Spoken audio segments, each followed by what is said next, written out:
Soal fee tadi juga kan dibahas, Mas. Total kalau dikalkulasi ini 3,9 M ya. Dari dari penyelidikan kemudian penyidikan fee-nya. Tadi JPU pernah bilang bahwa silakan dibuktikan kalau itu memang dari uang pribadi pihak klien Anda.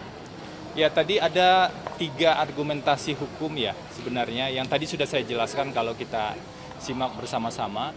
Pertama, di pasal 21 Undang-Undang Advokat itu diatur secara tegas advokat punya hak untuk menerima honorarium. Itu tegas sekali diatur. Dan itu berdasarkan kesepakatan tentu saja dengan klien. Klien kami ada 3 orang. Poin yang kedua, kami juga memahami dan kami tidak mau kalau sumber honorarium tersebut misalnya kalau dalam konteks ini ya dari Kementan. Makanya sejak awal ketika saya berkomunikasi dengan Pak Kasdi pada saat itu, dengan Pak SEL juga dan dengan Pak Hatta juga, itu kami sampaikan bahwa tidak ada dasar hukumnya kalau sumber honorarium tersebut dari anggaran Kementan.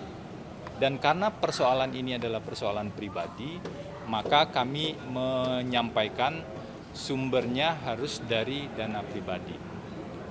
Responnya pada saat itu, ya, sumbernya dari dana pribadi.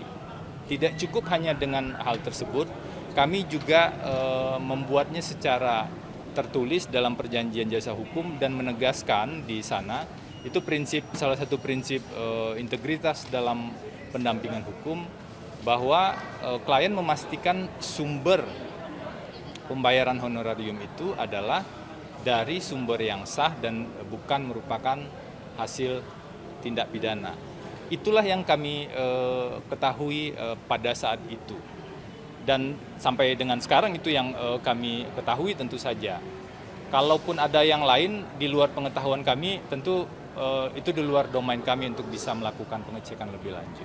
Tapi fee itu kan untuk tiga terdakwa, 3 tersangka itu siapa sih yang transfer ke lembaga hukum, Mas Ferry? Saya pikir tentu tidak perlu dijawab secara lebih teknis ya. Tadi fakta-fakta di persidangan sudah cukup jelas. Poin utamanya sebenarnya, tadi salah satu majelis hakim juga mengatakan kalau kita ingat bahwa honorarium itu adalah hak Anda sebagai lawyer. Itu salah satu majelis hakim secara clear mengatakan seperti itu. Karena ada pekerjaan jasa hukum yang dilakukan dan bahkan ada penegasan terakhir terkait dengan pengetahuan kami tentang sumber dananya.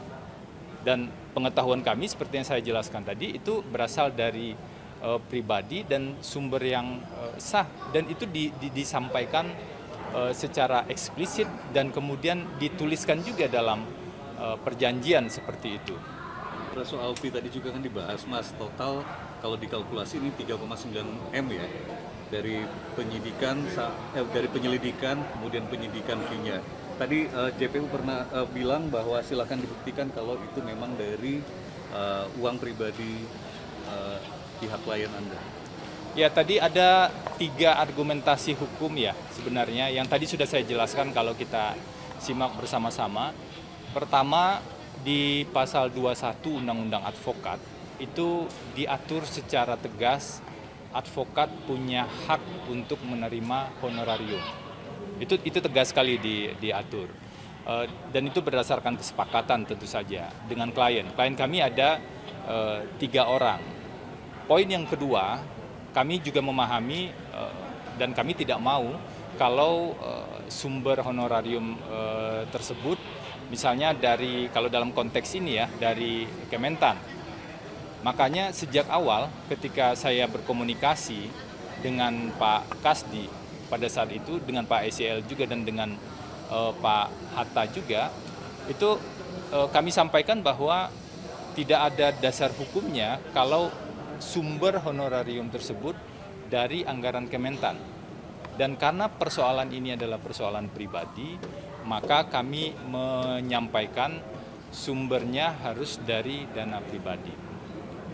Responnya pada saat itu, ya, sumbernya dari dana pribadi.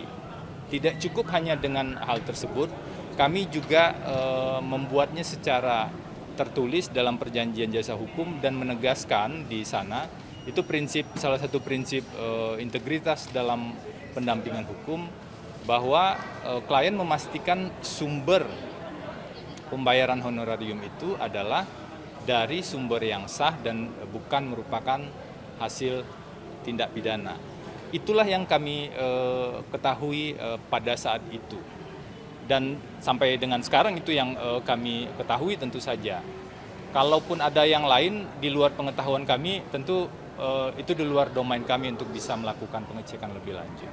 Tapi V itu kan untuk tiga tersangka itu siapa sih yang transfer ke lembaga hukum, Mas Ferry? Saya pikir tentu tidak perlu dijawab secara lebih teknis ya. Tadi fakta-fakta di persidangan sudah cukup jelas. Poin utamanya sebenarnya, tadi salah satu majelis hakim juga mengatakan kalau kita ingat bahwa honorarium itu adalah hak Anda sebagai lawyer. Itu salah satu majelis hakim secara clear mengatakan seperti itu. Karena ada pekerjaan jasa hukum yang dilakukan.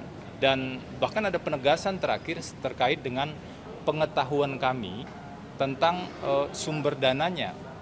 Dan pengetahuan kami seperti yang saya jelaskan tadi itu berasal dari pribadi dan sumber yang sah. Dan itu disampaikan secara eksplisit dan kemudian dituliskan juga dalam perjanjian seperti itu.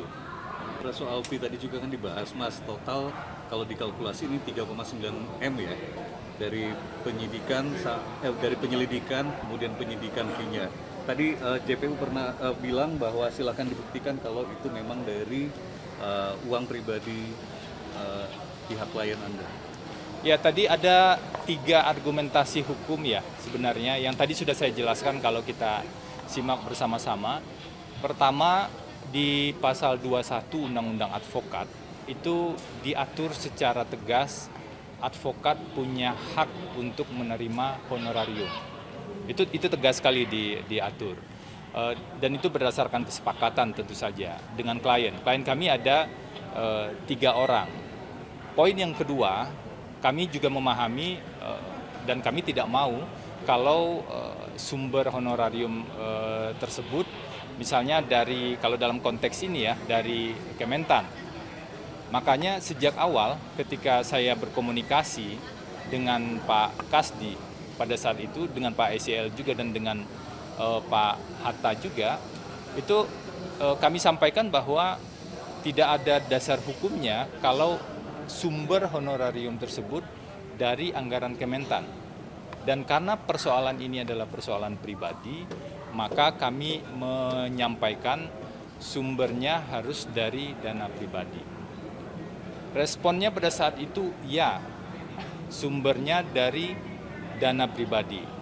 Tidak cukup hanya dengan hal tersebut, kami juga membuatnya secara tertulis dalam perjanjian jasa hukum dan menegaskan di sana, itu salah satu prinsip integritas dalam pendampingan hukum, bahwa klien memastikan sumber pembayaran honorarium itu adalah dari sumber yang sah dan bukan merupakan hasil tindak pidana. Itulah yang kami ketahui pada saat itu. Dan sampai dengan sekarang itu yang kami ketahui tentu saja. Kalaupun ada yang lain di luar pengetahuan kami, tentu itu di luar domain kami untuk bisa melakukan pengecekan lebih lanjut. Tapi V itu kan untuk tiga tersangka itu siapa sih yang transfer ke lembaga hukum, Mas Ferry? Saya pikir tentu tidak perlu dijawab secara lebih teknis ya. Tadi fakta-fakta di persidangan sudah cukup jelas. Poin utamanya sebenarnya, tadi salah satu majelis hakim juga mengatakan kalau kita ingat bahwa honorarium itu adalah hak Anda sebagai lawyer. Itu salah satu majelis hakim secara clear mengatakan seperti itu. Karena ada pekerjaan jasa hukum yang dilakukan. Dan bahkan ada penegasan terakhir terkait dengan pengetahuan kami tentang sumber dananya. Dan pengetahuan kami seperti yang saya jelaskan tadi itu berasal dari pribadi dan sumber yang sah. Dan itu disampaikan secara eksplisit dan kemudian dituliskan juga dalam perjanjian seperti itu.